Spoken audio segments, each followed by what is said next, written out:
Hi, and welcome to our webinar today. We're very excited to have you join us, and we do look forward to sharing some great information with you. Before I do go ahead and get started, we're just going to wait another minute or two. We see some last-minute people joining the webinar, so we want to make sure that everybody is ready to hear what we have to say and ask some great questions. So just give us a few minutes, and we'll be right back to start the presentation.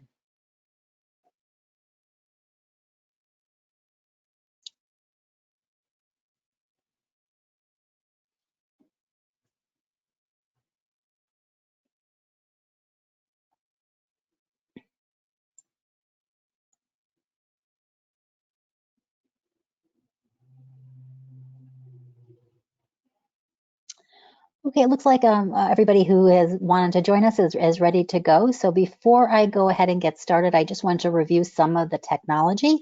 If you're new to GoToWebinar, you will see that there is a hand icon to the left of your name. If you could go ahead and click on that hand icon, that'll let us know that you can hear us clearly and that you can see our screen or see our faces.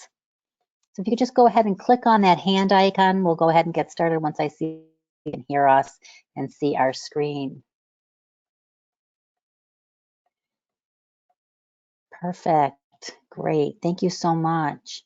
The next thing I'd like to do is just point out that question mark that's to the left of the hand icon. That is the box that you will click into if you want to ask questions throughout the presentation. And of course, we will go ahead. My colleague Nicole is on the line. She'll be answering those questions in real time to the best of her ability, as well as sharing them with Stephanie and myself. And again, I forgot to introduce myself. My name is Susan. I am the relationship manager here at Summer Discovery for educational consultants and advisors. So any of you that are on the line, I do look forward to hearing from you and talking to you throughout the presentation and beyond. Perfect. So now that we know that our sound is working and our visuals are working, I'm going to ask a few questions of you just to get a little bit better idea of who our audience is on the call today. The first question I'd like to ask is, are you a parent, a student, which we welcome our students, an educator or teacher, or a school counselor and advisor? If you could just let us know by signifying on the poll which one you are representing. Perfect. I see that most of you are starting to answer, and it looks like the majority of the people on the call are parents. Welcome. We look forward to sharing with you some important information as you prepare your students through their educational journey and beyond. I'm going to close that poll out, and I do see we have a number of educators and teachers on the line as well, which is also wonderful because you're really at the forefront in the face of the students day by day and really making an impact on their educational journey. I have one other question I'd love to ask, and that is, which of the following skills, soft skills, or we're going to talk about them being called or thought of as durable skills, do you see important for your students to have developed as they prepare for college and career? Which of the following skills do you think are most important in their educational journey to develop? Perfect. See that a number of you are starting to answer, which is great. We'll give you a few more seconds to answer that very important question to give us a sense as to which skills you see most important. Looks like about a third of you feel that self-awareness and collaboration are on the top of that list, followed by critical thinking and communication and leadership. And of course, all five are really important. And I know that our guest speaker today will really dive into each of those and how they impact the students in their educational journey in college and career. So thank you for giving us a little bit of information about you. And now we'll go ahead and get started. It does give me great pleasure to welcome our guest speaker. Her name is Stephanie Short. She is Vice President of Partnerships for America Succeeds, a nonprofit committed to improving equity, access, and opportunity in education. She is here today to share highlights of a recent report on the importance of what they have termed durable skills for success in the future workplace. Following her presentation, I will share with you a brief overview of how students can begin to develop competency in many of these soft or durable skills by participating in a pre-college summer program. And again, I'm now going to turn the presentation over to Stephanie, and she'll walk you through her PowerPoint. I am going to close out my video camera, and I will join you again for Q&A after her presentation. Thank you, Stephanie. Of course. Thank you, Susan. And thank you to the Summer Discovery team. Now, I'm just looking for the option to share my screen. If I can become the presenter here, and we'll get started. There we go. All right, wonderful. So again, my name is Stephanie Short. I am Vice President of Partnerships at America Succeeds. And we recently completed a report called Durable Skills. And we believe that durable skills play an essential role in preparing students for future success, regardless of how the world continues to change around us. So I'm going to share some of the insights and data and a little bit about how we got here. But first, as Susan mentioned, America Succeeds is an education nonprofit. We specifically engage the business community in improving equity outcomes and opportunities for students across the country. That primarily happens at the policy level. However, we also know and greatly value the opportunity to engage educators and parents and advisors and students themselves in the work that we do. And so thank you to all of you who are joining us here today. Now, I want to rewind to start to 2017. We released a report called Age of Agility, Education Pathways for the Future of Work, talking about how artificial intelligence and automation and technology were greatly reshaping the future prospect of jobs. Millions were at risk of disappearing or being displaced, and others, fields like accounting and medical professions and the legal field, were at risk of being radically transformed from what they looked like today. And for us, in order to prepare students and workers for success in this new economic paradigm, the fourth industrial revolution, it meant embracing a mindset of lifelong learning, committing to continually reskilling and upskilling throughout an entire career. We also believed that if students and workers would need to become agile to succeed in this new era, the education systems and education programs preparing them should follow suit. And we were making a lot of progress on that front until the pandemic hit. And with 2020, our focus really shifted to response and recovery. The reality for our team was that also that this work would need to shift. In the space that we were in now, it was our belief that there were better things, more effective things to focus on than just the agility of relearning and upskilling around technical or academic skills. And those are durable skills. Durable skills are a combination of how you use what you know, so critical thinking, collaboration, communication, and character skills like leadership, fortitude, and curiosity. Now, acknowledging that we work in the policy space and our goal is really to get education systems to shift to better prepare every student with these skills, we knew that we would need some evidence and some great programs to hold up as examples of how students are effectively cultivating this.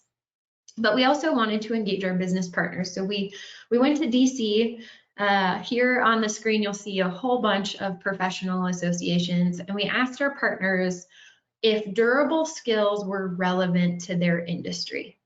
And what we found was, regardless of whether you were in business or construction, hospitality, manufacturing, or the arts, business leaders have widely talked about and have wide agreement around durable skills being important to success. They are really the foundational building blocks that academic skills and technical skills and industry expertise stack on top of. Now, we wanted to take that a step further, so we partnered with a research group called MC Burning Glass. Now, MC Burning Glass is a company that has the largest repository of labor market insights and data. And in order to test whether or not durable skills were relevant in every industry sector, every geography, regardless of educational attainment, we worked with their team to develop a framework around durable skills. So taking the research around 21st century skills, social emotional learning, whole child educator approaches, we grouped terms into 10 durable skills competencies.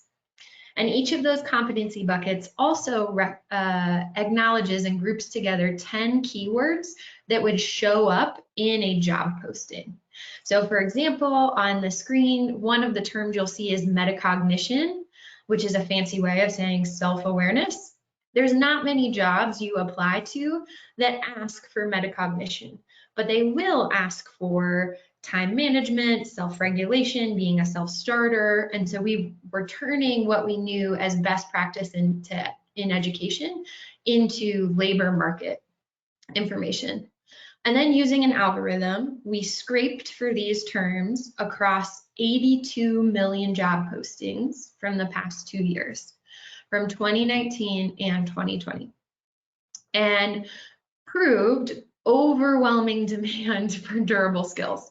Although not as high as we had anticipated, we honestly expected 100% of jobs to come back with demand for durable skills, and happy to talk about that in a little bit. But the data proved out that more than 52 million jobs, an overwhelming majority in that time period, did actually demand these durable skills keyword terms.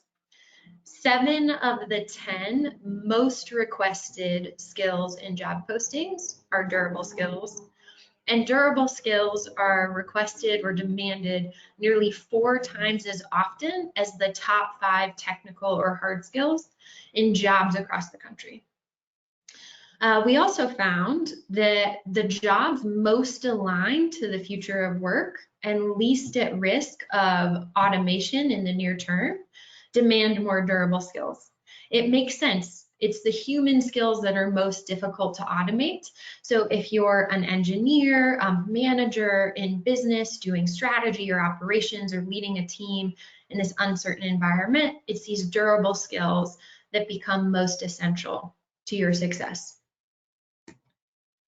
I will also call out here, we have data broken down by industry sector, and in a report that you are all welcome to access on our website with an updated version coming out shortly, we share durable skills demand by state.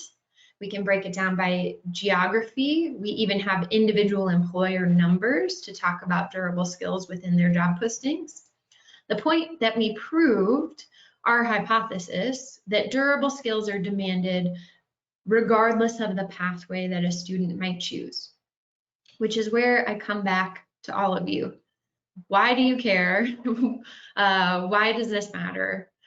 As parents, as educators, as those advising students in their next steps, we can't let durable skills be crowded out with all of the other things that we're asking students to do, whether that's pushing them to do well in academics, whether that's cultivating extracurricular activities. Those are all wonderful, but it's also key that we remind them that things like communication and self-awareness and cultural awareness are important and skills that they'll work on cultivating throughout the rest of their lifetime. The communication skills that you use to get into college, succeed in a post-secondary pathway, get your first job are very different than the communication skills that you need as a manager or an executive. They're something that we're all working on every day, and they're honestly something that we all have an opportunity to cultivate. So I would just leave you with a few next steps of how you might engage in this work, how we'd love for you to engage in this work. You can download the report, as I mentioned, by visiting our website at americasucceeds.org. I'd also call out to join our mailing list. There is an updated version of this data being published within the next 2 weeks. It's a comprehensive 35 pages, lots of beautiful graphs and information to dig into that can be really valuable in supporting students to become more successful on their pathways. You can share the information that you've learned with your colleagues, your friends, the students that you serve. And of course, one of our biggest asks is to work together with policy organizations like ours, with programs like Summer Discovery, to help us uncover and develop and further the best practices that help prepare students with the durable skills they'll need for future success. Truly, our end goal in this work is to help every student find a meaningful, fulfilling future where they have the opportunity to compete globally and contribute locally and define their own version of what it means to be successful. So, thank you for listening to all of that data. Now I'm happy to dig into questions, or Susan, I can pass it back to you. Yes, of course. So just waiting to see if there are any questions. Does anybody have any specific questions? If you can, please go ahead and type those into the question box, and we'd be happy to answer them right now while we have Nicole on the line. Otherwise, we can move into the second portion of our presentation. I do see one question. I was curious to know, someone in the audience was curious to know, was there anything in the research that really surprised you? Lots of surprises, but that's always the case, I think. The biggest was truly that the numbers weren't higher, because anecdotally and just kind of inherently reflecting on our own experience as parents, as educators, we know what a critical role that these skills play in finding future success. The reality of it is that business leaders don't always do, employers don't always do the best job of communicating that these skills are needed. In a lot of cases, it's just an expectation that students show up on day one ready to use these skills in whatever their job path might look like. Another surprise, for example, healthcare, which is a growing field and great focus for the future of work and in a lot of pathways, came up with really low demand. So we know that they're important. It's just that in many cases also, it's that employers are asking for and looking for licensing requirements, previous experience in the healthcare field. They'll hire you based on those, and then if you don't have durable skills, they'll fire you, or you'll fall off that career path within 30 days or 60 days after they've kind of given you a try. So from that perspective, I think we're learning a lot, and you have to remember that the data that we're presenting is truly the labor market insights data. And what we're trying to do is match pathways and programs that we know prepare students for success with that labor market. And sometimes those signals get crossed or are imperfect. That's great, and that really leads a little bit into the next question that came in and may get answered a little bit in my portion of the presentation. But what do you think parents can do to help children develop these skills? Is that something, are resources and ideas something a part of your organization, and do they put out information and guidelines and how students, parents can infuse the development of some of these skills within the context of their educational journey? It's a great question. We are absolutely always uncovering different programs, different philosophies, extracurriculars that develop these skills. Things that come to mind, I'm absolutely reflecting on my personal journey, but doing doing Girl Scouts as a kid and participating in project-based summer programs, through sports teams that you might participate in. It's the things that we've traditionally thought of as sort of character development opportunities that are great ways to develop durable skills. We are also on a mission at America Succeeds to shift what this looks like within traditional education settings.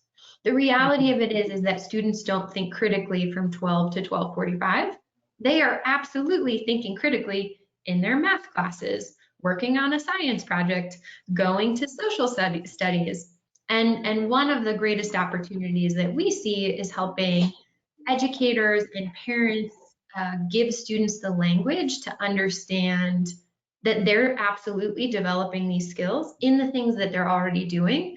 It's just that when they go to apply for their first job or they're applying for college and they're thinking about when is a time that you've demonstrated leadership or when is the time that you've been resilient, they're not necessarily thinking back to the experiences they've had in a summer program, the experiences they've had in a classroom. And so one really easy thing we can do is help them connect the dots. Perfect. And I think that really leads itself into some of the things that I'd like to share with the audience about how a pre-college summer program through an organization like Summer Discovery or the Summer Institute for the Gifted can help those students start to connect those dots within their academic experience on campus. But let me see if there's any other additional questions before we move on to my presentation. I think they're mostly all about that and building those soft skills within their students, particularly at a young age. So I'm going to go ahead, if it's okay, and take over. If you want to pass the presenter mode back to me, I'll share my screen, and then maybe we'll have some more questions at the end of my presentation as well. Great. Okay. Great. Well, thank you so much. I'm going to go ahead and share my screen.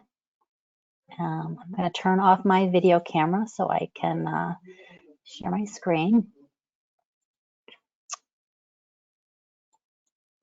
Oops, sorry. Can everybody see my screen?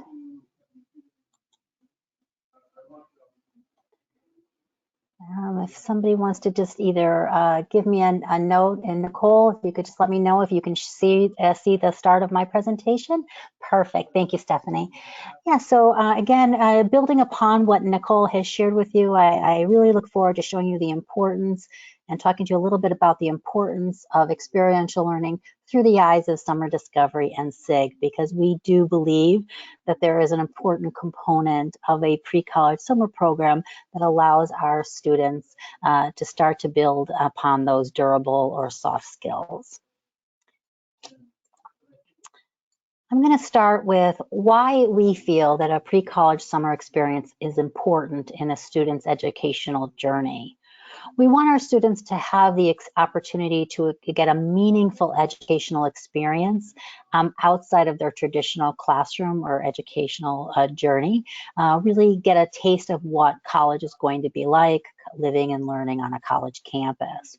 We know that a pre-college summer program helps them foster exploration in areas of interest that may not be uncovered while they're in a traditional classroom studying their core curriculum to prepare them for high school, college, and graduation and college and beyond.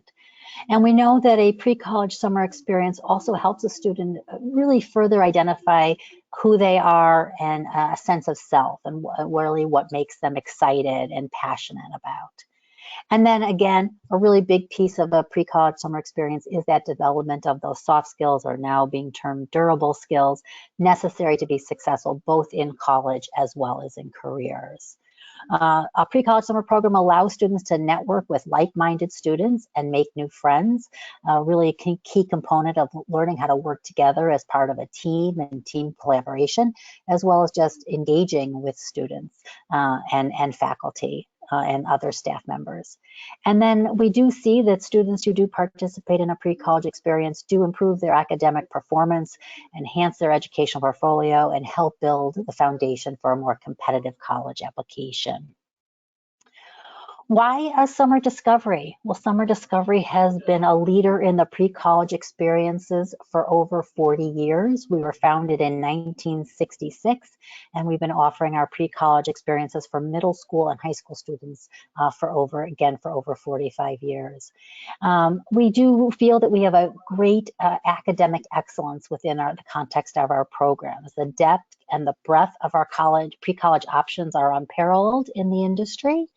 And through our programs, we have a guided independence philosophy. So our students are uniquely designed to support their own independence and develop that independence, but give them the combination of supervision and safety that they still require, being, minors.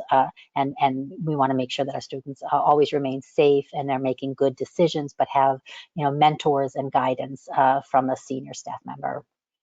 And we do believe that the safety and the security of our students is our as our top priority on campus or in an online program. And our years of experience have allowed us to really bring on and train a highly trained group of professionals to respond to anything that might happen on campus or on an online program. We have a stellar staff, and our staff consists of a student-to-staff ratio of 10-to-1 for our high school students, 8-to-1 for our middle school students, and all of our on-campus staff must be over the age of 21, must have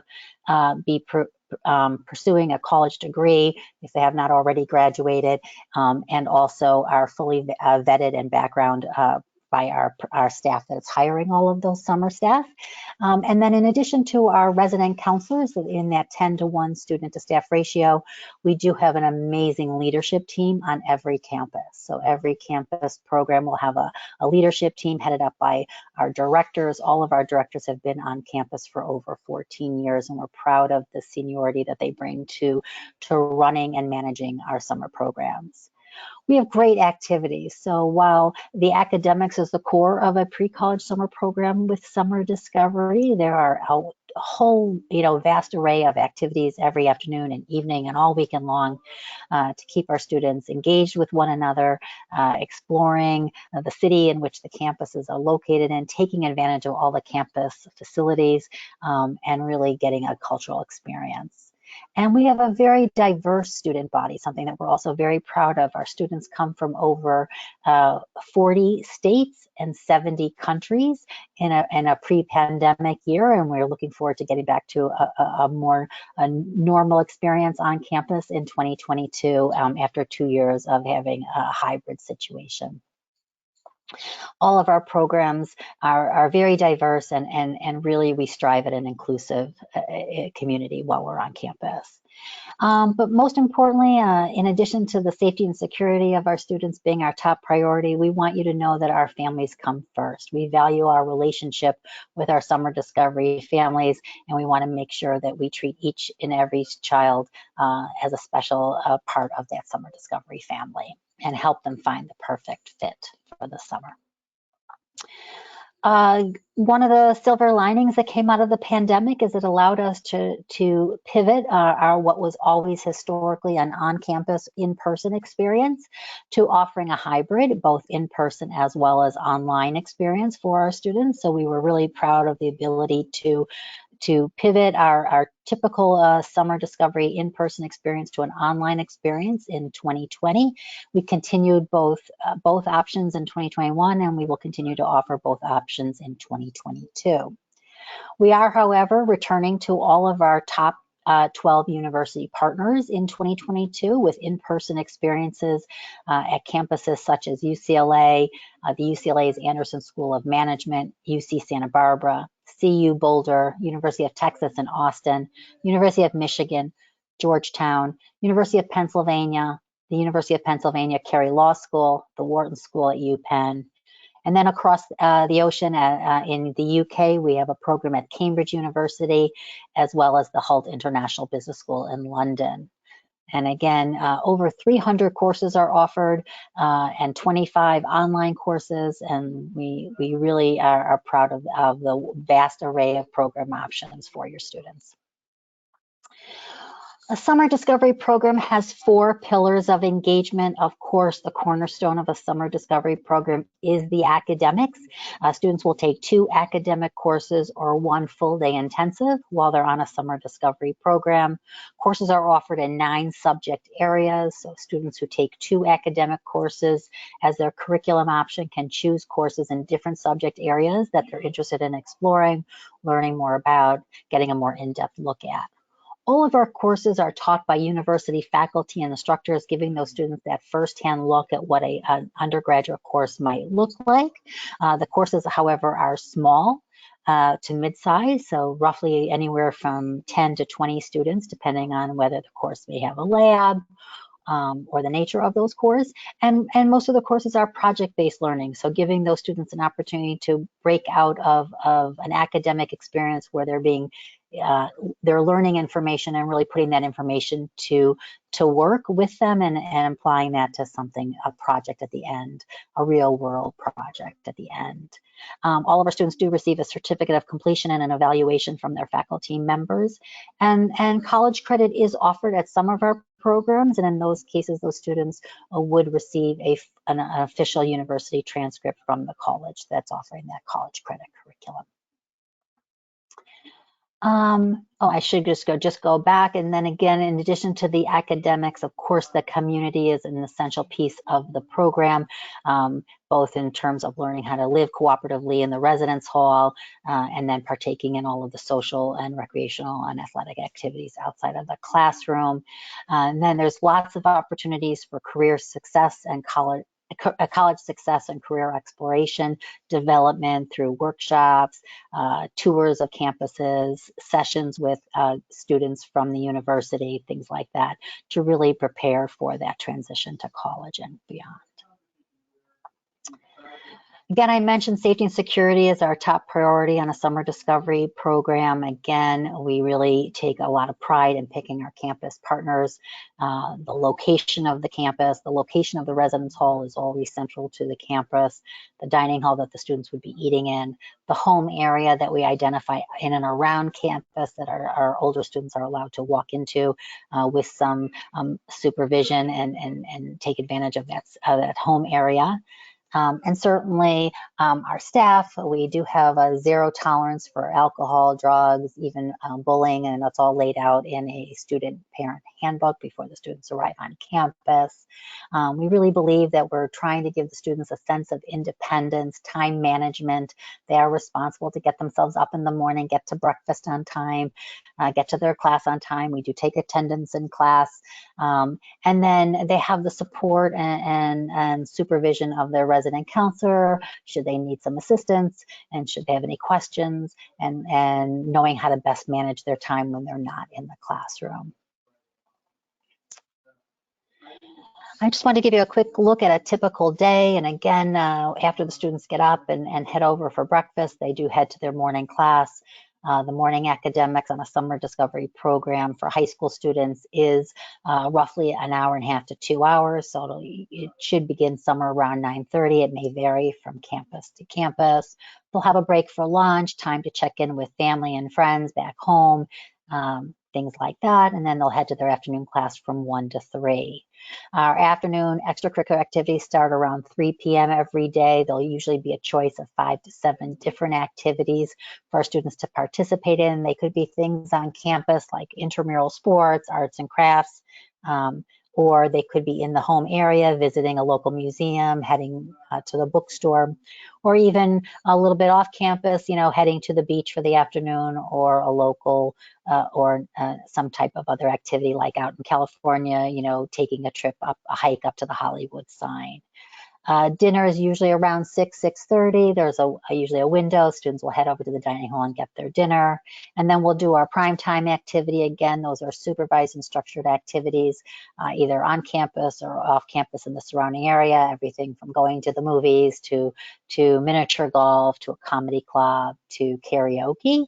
And then they'll head to their residence hall at about 10, be on their floors at 11, and then in their rooms at midnight. Again, our middle school students, our students ages in grades 6 through 8th, do have a little bit earlier dorm and room time, and they have a little bit different academic schedule. Our middle school students will attend 2 academic periods each morning. They'll be about an hour and 15 minutes. And 2 afternoon healthy lifestyle workshops in the afternoon, 1 on Monday, Wednesday, 1 on Tuesday, Thursday. Our middle school students are also fully supervised in an 8-to-1 student to staff ratio, and they are escorted through all of their activities to their classes and to the dining halls, etc. Wanted to give you a little bit of a look at another program, the Summer Institute for the Gifted. It's an integral part of the Summer Discovery family of programs. It joined Summer Discovery this past year during the pandemic. The Summer Institute for the Gifted is really a program designed to advance the development of gifted, talented, creative, and high potential youth in the United States and abroad through opportunities of advocacy, exemplary programming, and practices. Some of our differences in the space is that we have an innovative, multidisciplinary academic approach or philosophy, and I'll go into that in a little more detail in a few minutes, and that our programming is designed for the whole person. We really want to take opportunity to really engage the student, not only in terms of their academic advancement or engagement, but also in terms of their social and emotional well-being.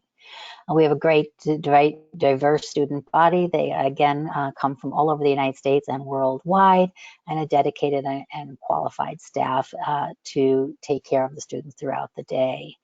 Outstanding facilities, much like Summer Discovery, and we'll go over some of those in a minute, and a variety of program options. So one of the big differences between the SIG program is that they do cater to students starting in kindergarten. So they have an elementary school program for kindergarten through 5th grade, and then a middle school and a high school program. Just to give you a little bit of an idea of, again, the 3 different program offerings for in-person in 2022 is our elementary school program.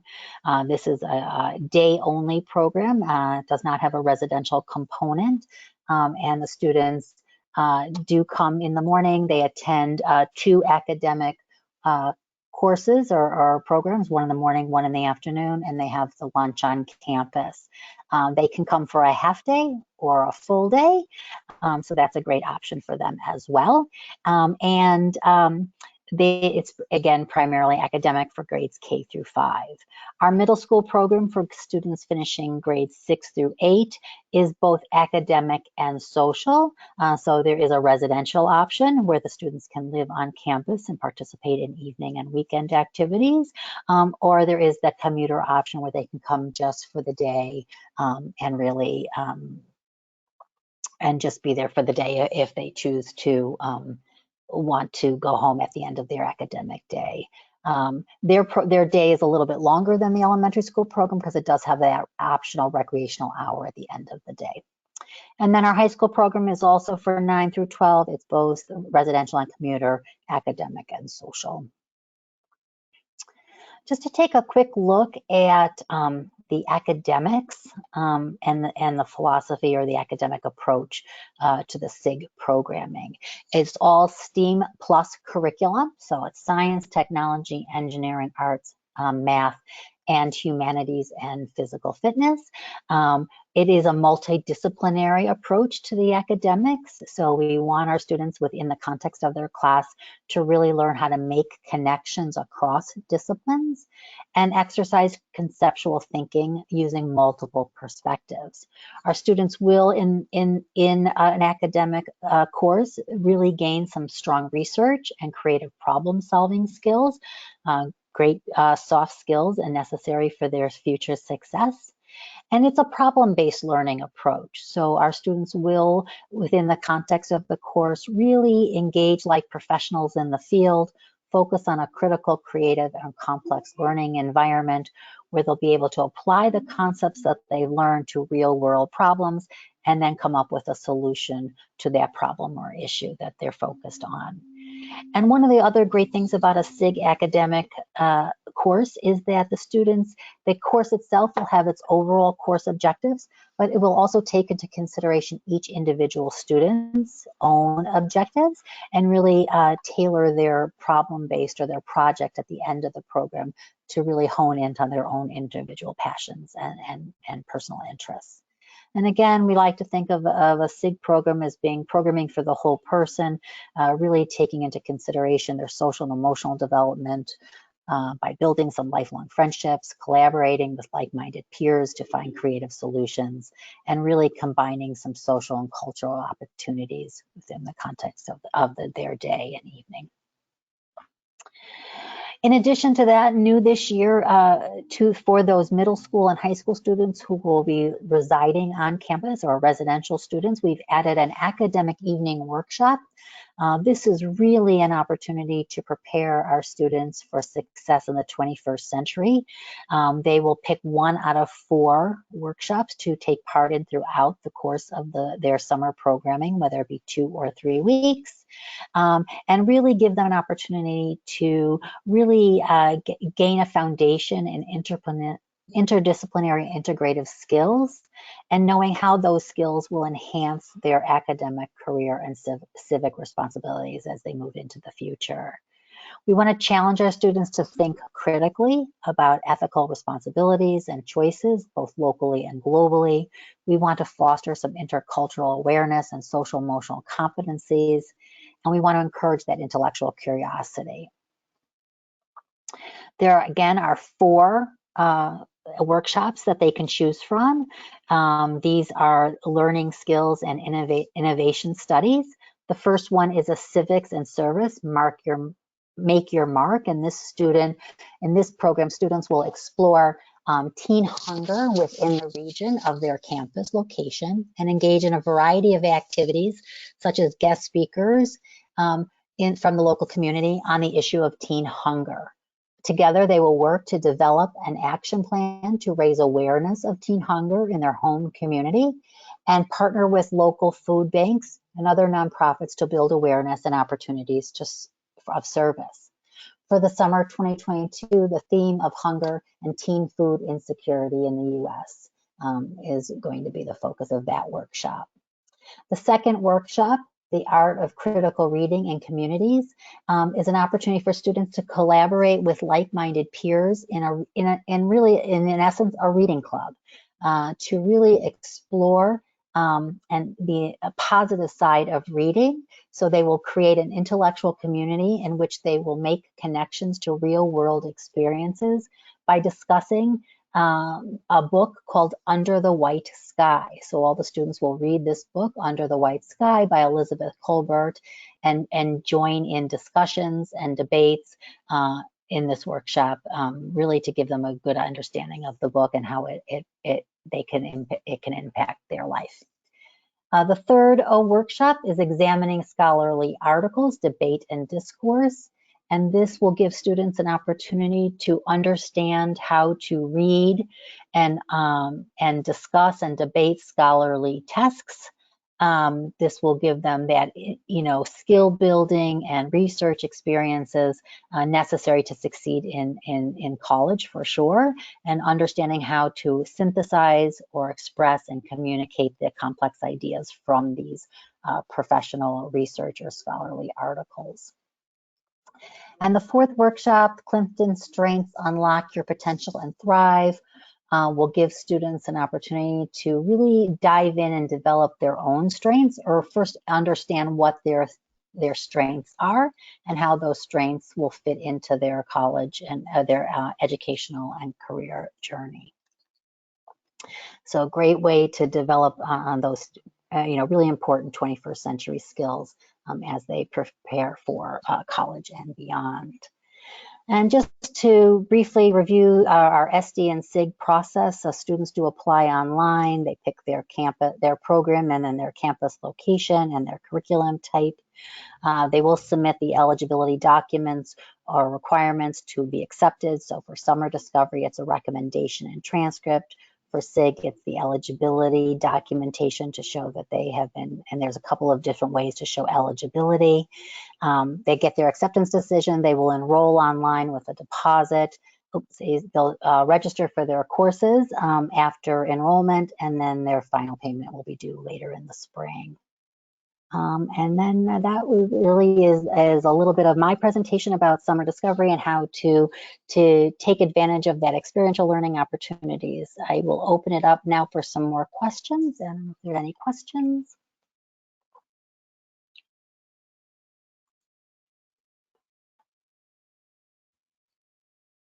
Any questions from the audience about how you can participate in a summer discovery program or a SIG program and really start to build on those soft skills?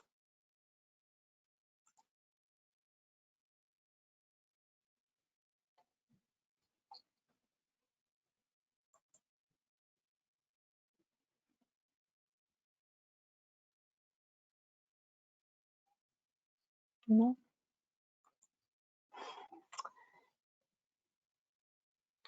So let me just check the question box. I do see that there is a question about what kind of credentials do you need to apply to a summer program.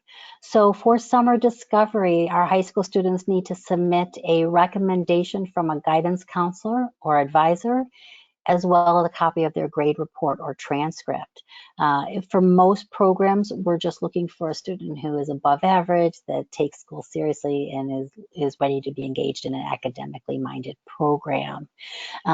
There are some programs that have a little bit more restrictive application requirements. So for instance, the programs at Wharton and the University of Pennsylvania require a more deeper application. Those students apply directly through the university. There are some essay questions. Those students are typically in the 95th percentile of their grade. For our middle school students, we just require that recommendation. For the SIG programming, again, I mentioned eligibility requirements are required. There are 3 ways to show eligibility for a Summer Institute for the Gifted program. That is through one of the nationally normed tests and scoring in the 95th percentile on that test.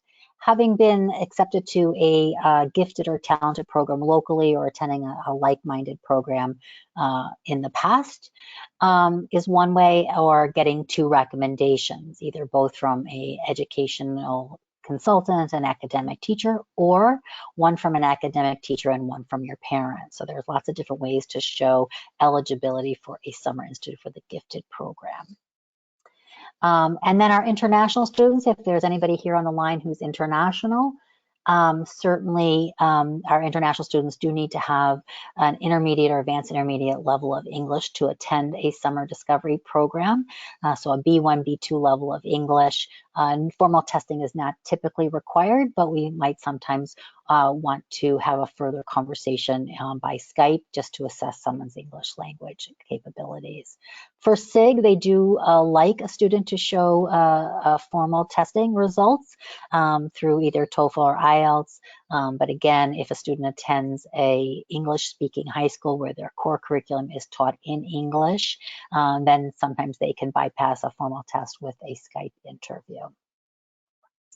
Someone asked if the application is open for 2022, and yes, our application is open for almost all of our programs that I talked about earlier today. And you can access that on both the Summer Discovery website, www.summerdiscovery.com, or on the SIG website at www.giftedstudy.org. And you can bounce from either website to get to either application. The few programs that the application has not yet opened yet, such as the Wharton and Penn programming, UT Austin and UC Santa Barbara, that application will open hopefully in November or early December for Penn. And I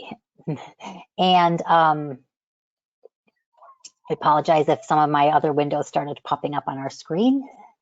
I may just close that out. Didn't realize that my messages were popping up. Sorry about that. Yeah, and the deadline, there isn't really an application deadline for Summer Discovery or SIG. We will take students all the way up through the start of the program as long as there's space available.